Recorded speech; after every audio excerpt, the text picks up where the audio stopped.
প্রিয় ভাই বোনেরা, এই রংপুর হচ্ছে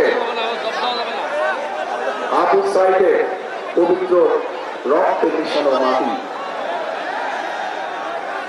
কাজেই যেই ত্যাগ আমরা জুলাই আন্দোলনে দেখেছি, সেই ত্যাগ কখনো বৃথা যেতে পারে না।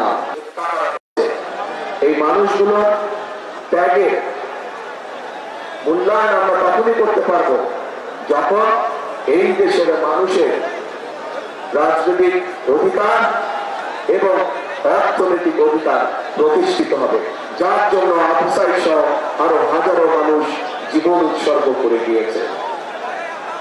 কৃষক ভাইরা কিভাবে অত্যাচার নির্যাতনের শিকার হয়েছে, কিভাবে কৃষিজাত পণ্য দ্রব্যের দাম মূল্য বৃদ্ধি হওয়ার ফলে কৃষকদেরকে বিভিন্ন সময় কষ্টের সম্মুখীন হতে হয়েছে। এবং সেই কারণে আমরা হিসাব নিকাশ করার সিদ্ধান্ত নিয়েছি যে আগামী 12 তারিখে ইনশাআল্লাহ ধানের শীষ সরকার গঠন করলে আল্লাহর রহমতে আপনাদের সমর্থন নিয়ে এই মুহূর্তে যাদের কৃষি ঋণ 10,000 টাকা পর্যন্ত আছে, আমরা সেই কৃষি ঋণ সুদ সহ ইনশাআল্লাহ মওকুফ করব। সমগ্র বাংলাদেশে কৃষকদের 10,000 টাকা পর্যন্ত কৃষি ঋণ সুদ সহ ইনশাআল্লাহ আমরা মওকুফ করব। প্রিয় ভাই বোনেরা, শুধু তাই নয়,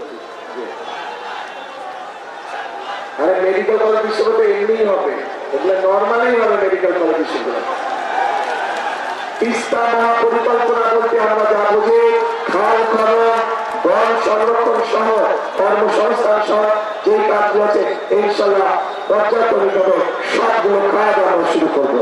তো ভাই বোনেরা, এই এলাকার উন্নয়নের জন্য, মানুষের ভাগ্যের পরিবর্তনের জন্য যাদের হাতে আমরা ধানের শীষ তুলে দিয়েছি,